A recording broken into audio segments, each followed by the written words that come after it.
up, Kia Too Technical. I'm back again with another video, and today in this video we will be just going over some of the things on my OnePlus 12. So this is my OnePlus 12, as you can see here. So far I have been enjoying this OnePlus 12. It checks off a lot of boxes that I needed to check off. You know, it has a lot of different things that you can do with it, different kind of features and so on and so on. And I'm really enjoying my time with the OnePlus 12. So this is what my current setup is right now. I don't know if you can see that. I'll bring it over here so you can see that too. Let me turn down my brightness here. But this is what my OnePlus 12 looks like as of right now. I'm going with that nothing kind of thing look there, and I am rocking the Poetic case right now.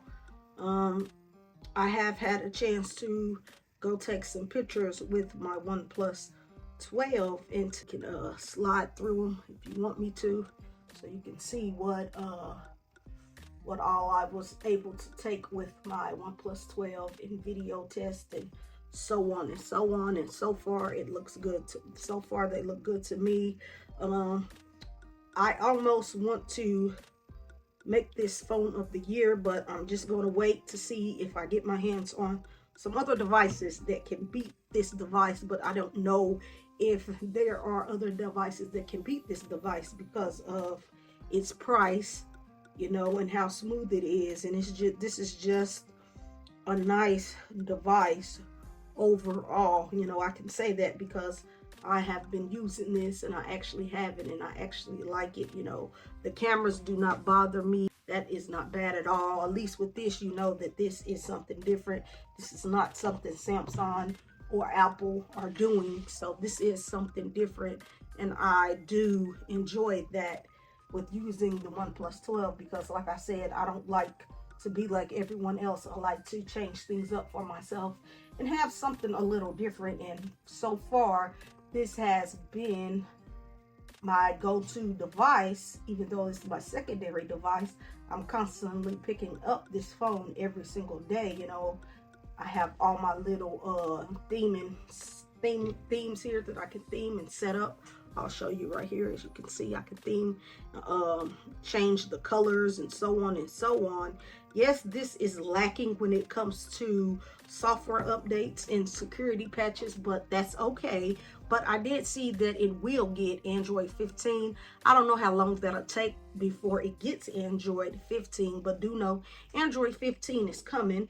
But let me show you that I am only currently on the January 5th.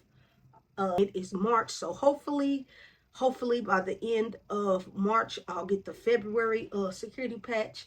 If not, it is what it is. That's one thing you have to deal with when you are buying a device that is not known to your states, because this is an unlocked device. You cannot go into any kind of AT&T store, any T-Mobile store in the United States and buy this. You know, you can probably go on the Best Buy and buy it, but you still will not be able to get it on any kind of cell phone plan.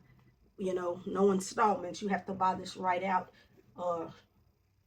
and just use it with your current carrier that you have. But I don't know, I'm just enjoying my time with the OnePlus 12. This has just been a good device overall. You know, it's smooth.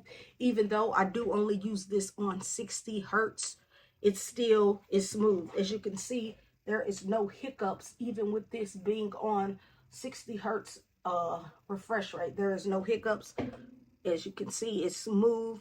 And I can imagine if I would change this over to 120 hertz, it'll be even smoother. But I feel like I have no need to do that when I can just use it on 60 hertz and save a lot more battery. You know, even if I were to put this on 120 hertz, I don't think this will drain my battery as much. One thing that I do wish OnePlus would do, I wish they had a little bit more customization when it comes to the always on display. Yes, you do get some customization, but I wish there was just a tad bit more there to do. And like with your lock screen, you know how iOS and Samsung devices have it to where you can press down and hold the lock screen and it'll give you different kind of clocks and so on and so on. That is missing on the OnePlus 12. As you can see, you can press down on it all you want, but it's not going to let you customize your lock screen. You're basically stuck with this ugly handwriting right there and that clock. As you can see, you're basically just stuck with that. So if you're not a fan of that, and if you are a fan of customizing your lock screen, then maybe the OnePlus 12 is not for you. But if you're someone out there and you want to try something different, you know, and you want to give OnePlus a try, I can recommend you pick up a OnePlus 12. You will not be disappointed with your purchase because you can get this device at $899.99. You know, that's a real good price for a smartphone that are holding flagship features, but they're not considering calling this a flagship device. So I hope you found this video helpful, and in the comment section below, let me know what you think about the thoughts that I gave about this OnePlus 12 and this little review. Now, catch you in the next video. I'm out.